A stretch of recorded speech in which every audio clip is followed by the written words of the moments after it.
warahmatullahi wabarakatuh. Perkenalkan, kami dari kelompok 5, kelas 8A. Nama saya Rania Ganda Putri, berperan sebagai narasumber. Nama saya Dimas Kanigara sebagai narasumber. Perkenalkan, Hotel Bukatarena.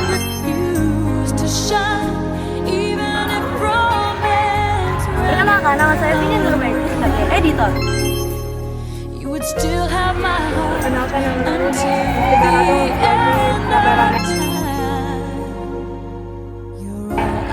Oke, terima kasih. Selamat menikmati ya semuanya.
Jelasin, kok bisa sih Museum Kebangkitan Nasional itu terbentuk? Kenapa ya? Museum Kebangkitan Nasional itu tempat bersejarah di Jakarta yang berkaitan sama pergerakan nasional Indonesia, terutama kebangkitan semangat perjuangan melawan penjajahan. Dulunya, bangunan ini adalah Sekolah Kedokteran Stovia atau Sekolah Kedokteran Bumi Putra, tempat banyak tokoh-tokoh pergerakan seperti Soetomo dan kawan-kawannya belajar. Museum ini punya banyak koleksi yang nunjukin perjuangan para pemuda di awal abad ke-20, kayak foto dokumen dan diorama tentang organisasi-organisasi pergerakan nasional. Intinya, tempat ini bikin kita lebih ngerti gimana sejarah kebangkitan nasional dimulai dan berkembang, sampai akhirnya Indonesia pun merdeka. Jadi, kebangkitan nasional itu awal mula rakyat Indonesia sadar buat bersatu ngelawan penjajahan. Dulu kan bangsa kita masih terpecah-pecah, tiap daerah jalan sendiri-sendiri. Nah, pas awal 19.000-an, mulai muncul kesadaran kalau buat ngelawan Belanda tuh gak bisa sendirian, harus bareng-bareng nih. Akhirnya, pada tahun 1908 berdirilah Budi Utomo, organisasi yang jadi tanda awal kebangkitan nasional. Ini pertama kalinya ada gerakan yang bikin kepentingan bangsa, bukan cuma daerah atau kelompok tertentu. Habis itu makin banyak organisasi lain muncul, kayak Sarekat Islam, Indah Partit, dan akhirnya Sumpah Pemuda 1928. Yang makin ngejelasin kalau kita ini satu bangsa, satu tanah air, dan satu bahasa Indonesia. Dari situ perjuangan makin terarah, sampai akhirnya Indonesia merdeka tahun 1945. Jadi, kebangkitan nasional itu bisa dibilang titik awal perjalanan bangsa buat lepas dari penjajahan dan jadi negara yang merdeka. Keren banget gak sih?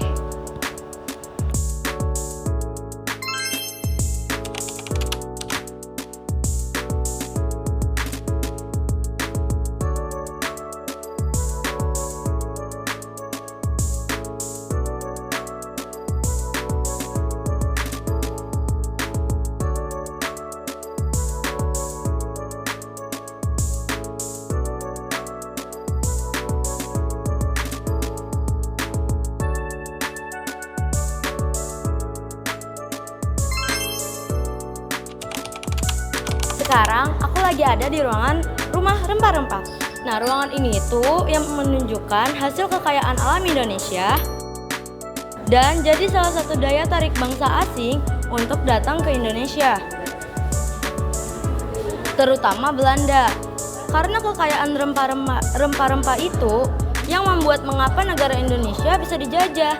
Contoh rempah-rempah yaitu cengkeh, kayu manis, pala, lada, jahe, kemiri, ketumbar, dan banyak lagi. Nah, di sini kita ada replika kapal VOC. Pada abad ke-17, kerajaan Belanda sangat mendominasi jalur penjajahan samudra. Tercatat 1085 buah kapal dengan ukuran beragam dikirim ke Nusantara untuk mengangkut rempah-rempah kapal.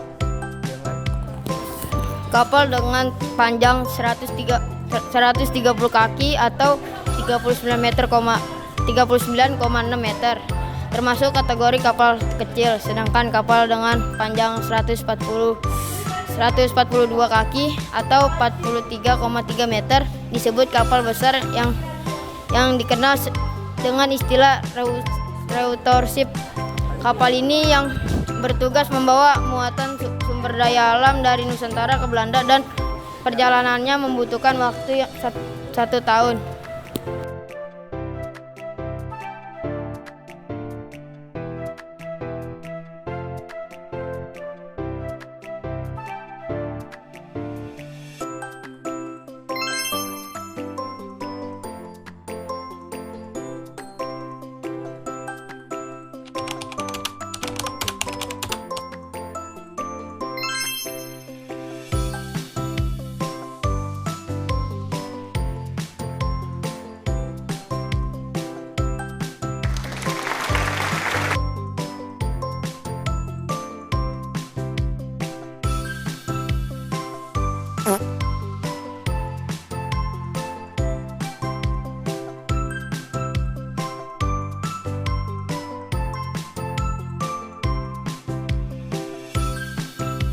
Nah, sekarang kita berada di ruang Direktur Sophia atau Director Chamber.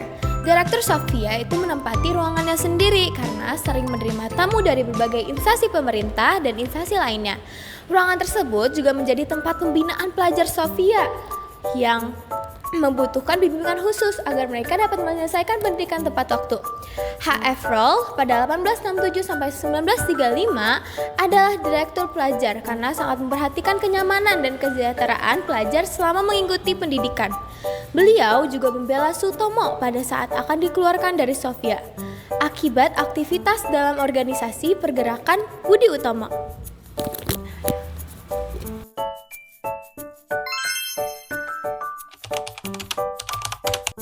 Nah, sekarang aku lagi berada di ruangan asrama.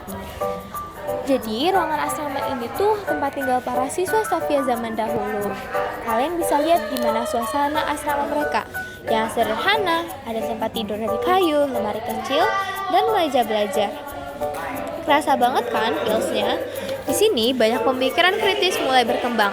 Para siswa yang awalnya cuma mau jadi dokter akhirnya sadar kalau mereka juga punya peran buat bangsa ini.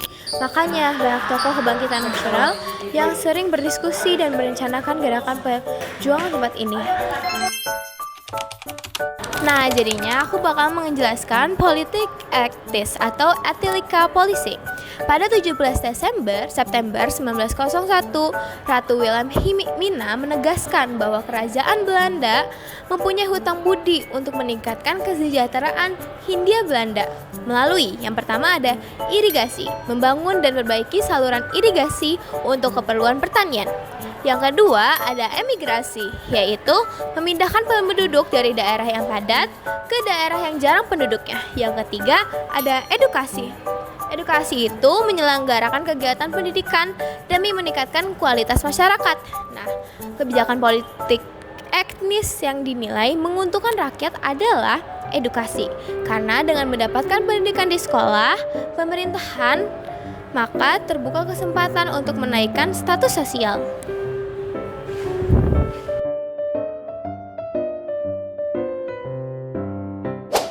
Namun, Namun di sini ada penyimpangan nih pada politik etis, yaitu pelaksanaan politik etis ternyata menyimpang jauh dari usaha menyejahterakan rakyat karena dalam praktiknya diarahkan demi mendatangkan keuntungan bagi pemerintah Hindia Belanda. Saluran irigasi dibangun untuk perkebunan, pemindahan penduduk dilaksanakan demi memenuhi tenaga buruh pada perkebunan, sementara rakyat diberi pendidikan hanya menjadi pegawai rendahan dengan gaji murah. Namun akhirnya di sini juga ada tokoh-tokoh politik etnis. Penderitaan rakyat akibat kebijakan pemerintahan Hindia Belanda baru diketahui oleh masyarakat Belanda setelah ditulis dan disebarluaskan. Tulisan tersebut berhasil mengubah opini masyarakat Belanda terhadap rakyat di tanah jajah. Nah, di sini ada Edward de Westdekker. Pada 1860, Edward de Westdekker dari 1820 sampai 1887 menulis buku Max Havelaar yang menceritakan kejamnya kebijakan tanam paksa, kemiskinan dan wabah kelaparan terjadi di mana-mana. Rakyat selalu dibayangkan dengan ancaman dan kematian. Yang kedua ada Conrad Theodor van Deventer. Pada 1819, Conrad Theodor van Deventer 1857 sampai 1915 menulis cerita yang berjudul A.N.R. Schuld yang berarti hutang kehormatan, berisi himbauan agar kerajaan Belanda mengembalikan keuntungan bersih yang diterima kepada rakyat di tanah jajahan. Nah, di politik etis ada berbagai ragam pendidikan atau types of education. Sekolah dasar kelas 1 adalah the Scholen der Eerste Klas. Khusus anak bangsawan dengan lama pendidikan 7 tahun diintegrasikan ke Hollands in that School atau Europeans Lager School. Yang kedua ada sekolah dasar kelas 2, the Scholen der Tweede Klas, untuk masyarakat biasa dengan lama pendidikan 5 tahun. Yang ketiga ada sekolah rendah Eropa atau Europa Large School, untuk bangsawan Eropa dan keturunannya dan bumi putra terpilih dengan lama pendidikan 7 tahun. Sekolah menengah atau gymnasium, lama pendidikan 5 tahun. Pada 1875, sekolah ini diubah menjadi sekolah tinggi warga negara atau Hoger Burger School. Yang kelima ada sekolah pendidikan guru atau Quack School. Yang keenam ada sekolah raja atau Hof dan School. Untuk memenuhi kepentingan administrasi pemerintahan, pada 1900 sekolah raja diubah menjadi Opleiding School for Industry Ambtenaar atau Osvia. Yang ketujuh ada sekolah kejuaraan atau Spokendages di bidang pertukaran, teknik, perdagangan, dan pertanian. Nah, selanjutnya ada penjelasan mengenai munculnya elit baru atau the emergence of new elites. Kebijakan politik etnis yang dinilai menguntungkan adalah edukasi, karena rakyat diberi kesempatan menyekolahkan anaknya. Terbukanya kesempatan pendapat pendidikan melahirkan golongan elit baru, yaitu kelompok masyarakat terdidik yang diangkat menjadi pegawai pemerintah. Nah, di sini ada salah satu dokumentasinya. Nah, ini tuh pegawai pemerintahan Hindia Belanda dan pengawalnya. Nih, atau yang biasa disebut dengan OPAS.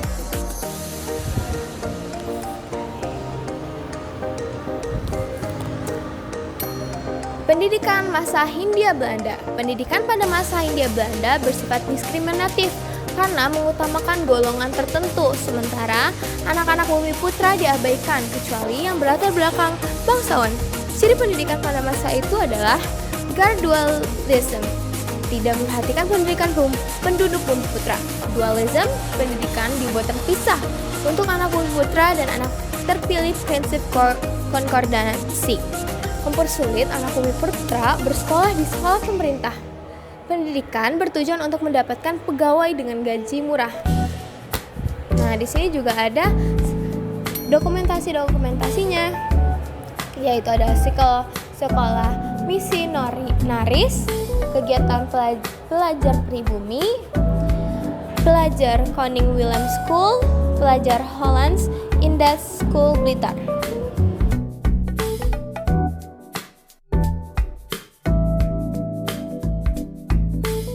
Nah, tadi kan dijelaskan bahwa Edward de Westdekker dan Conrad Theodor van Deventer membuat salah satu buku-buku. Nah, ini dia salah satu buku karya mereka.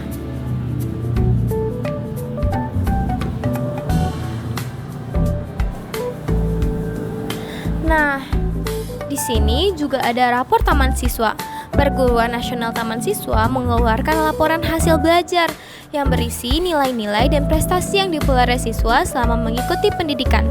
Rapor merupakan dokumen berisi mata pelajaran beserta nilainya yang menjadi cerminan perkembangan pelajaran dalam hal akademis, setiap nilai keterampilan. Di sini ada selanjutnya di sebelahnya itu ada sabak dan grip. Sabak dan grip itu alat tulis yang pernah digunakan dalam kegiatan pembelajaran sekolah. Sabak berfungsi sebagai buku untuk menulis, sedangkan grip berfungsi sebagai pensil untuk menulis tulisan di atas sabak. Dibersihkan dengan cara dicuci menggunakan air atau mengoleskan arang di atasnya, sehingga sabak bisa digunakan kembali.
Pengobatan tradisional, Hall of Traditional Medicine.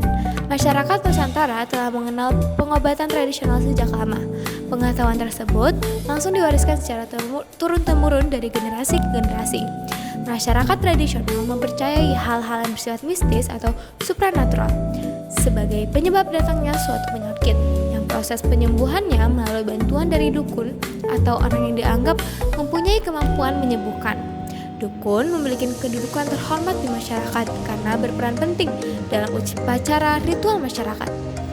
Beragamnya penyakit pada masyarakat tradisional melahirkan beragamnya profesi dukun sesuai dengan kemampuan dalam menyembuhkan penyakit. Misalnya, dukun bayi, dukun urut, dukun sunat, dan dukun sebagainya.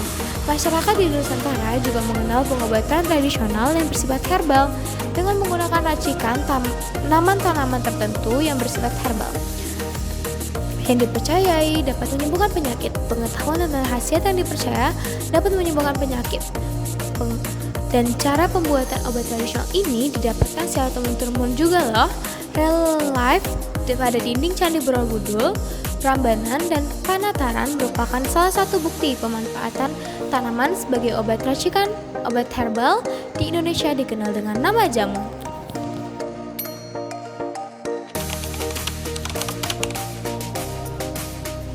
Ruang kelas Sofia.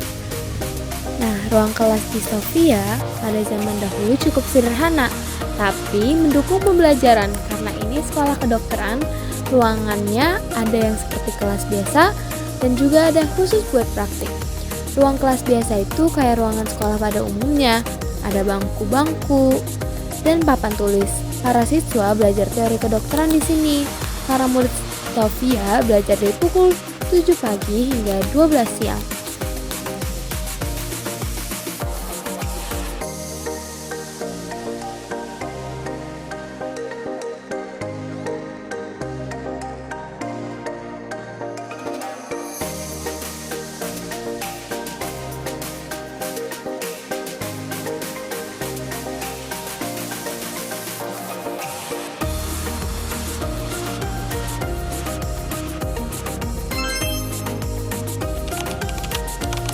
Nah, ini adalah ruang media pembelajaran Sofia Faculty Room atau Linden Building.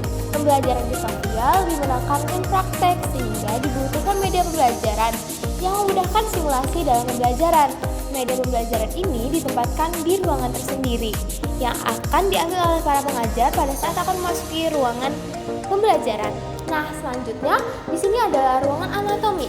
Nah, sebenarnya ruangan pembelajaran ini juga termasuk ruangan anatomi tubuh. Nah, ini tuh tempat para mahasiswa belajar tentang anatomi manusia.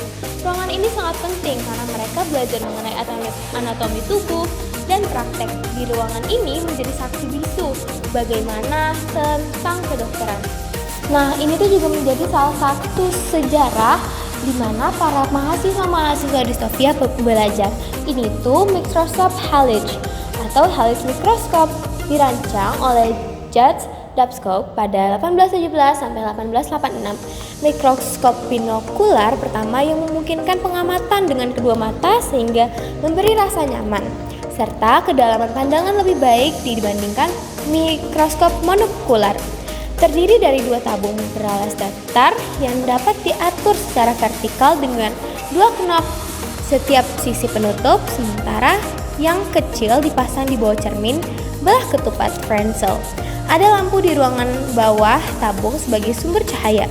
Colorimeter ini dilengkapi dengan teleskop untuk cahaya. Colorimeter ini dilengkapi dengan melihat gambar, penahan filter pada bagian belakang, dan penutup depan demi mencegah gangguan cahaya lainnya. Nah, ini juga kerangka manusia nih untuk para mahasiswa Sofia belajar. Kerangka manusia ini adalah asli, dipergunakan sebagai alat peraga dan praktek anatomi tubuh. Ini tuh dahulu adalah kerangka manusia yang asli. Di sini juga tersimpan loh buku-buku zaman dahulu untuk pembelajaran kedokteran. Ada dermatology and venereology untuk membahas dermatologi dan lainnya. Pelopor dokter perempuan Indonesia. Mary Thomas lahir di Likopang, Minahasa, Sulawesi Utara pada 17 Februari 1896. Mary Thomas berhasil mendapatkan beasiswa dari Studi Fund voor Opleiding van Vrouwelijk in das Arsen atau Sofia di Batavia pada 20 September 1912. Waktu itu, Mary itu adalah satu-satunya siswa perempuan di antara 180 siswa laki-laki. Dalam sekolah kedokteran tersebut, pada 26 April 1922, Sofia menyatakan Mary Thomas lulus dengan nilai yang memuaskan, sehingga berhak menyandang gelar Indes Arts atau kelulusan menjadi bahan berita di Hindia Belanda, karena Mary Thomas menjadi dokter perempuan pertama yang lahir di tanah air. Nah, di sini aku berada di ruangan lulusan Sofia dari 1902 sampai 1926. Ruangan lulusan Sofia atau Sofia Alumni Hall. Lulusan Sofia memiliki peran penting dalam meningkatkan kualitas kesehatan masyarakat Hindia Belanda. Kerja kerasnya dirandasi rasa ikhlas menjadi etos kerja yang melekat di dalam diri mereka, sehingga praktek pengobatan yang dilakukan tidak menetapkan tarif biaya dan tidak membebani pasien. Para dokter lulusan Sofia ini bukan hanya berjasa bagi dunia kesehatan, tetapi juga berpengaruh pada masa kebangkitan nasional.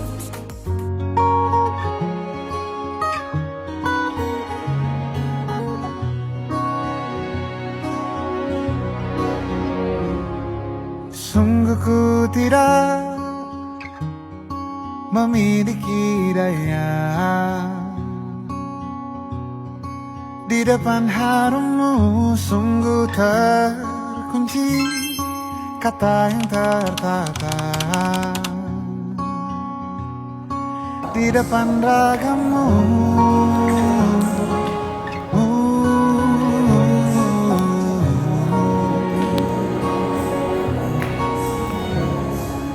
Bila kau lihat ku tanpa sengaja, beginikah surga, bayangkan bila kau ajakku bicara. Ini semua bukan salahmu punya magis perekat yang sekuat itu. Dari lahir sudah begitu. Maafkan, aku jatuh suka.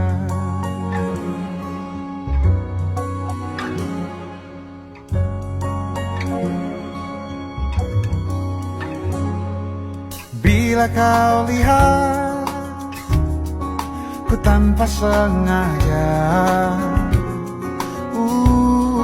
beginikah surga, bayangkan bila kau ajakku bicara.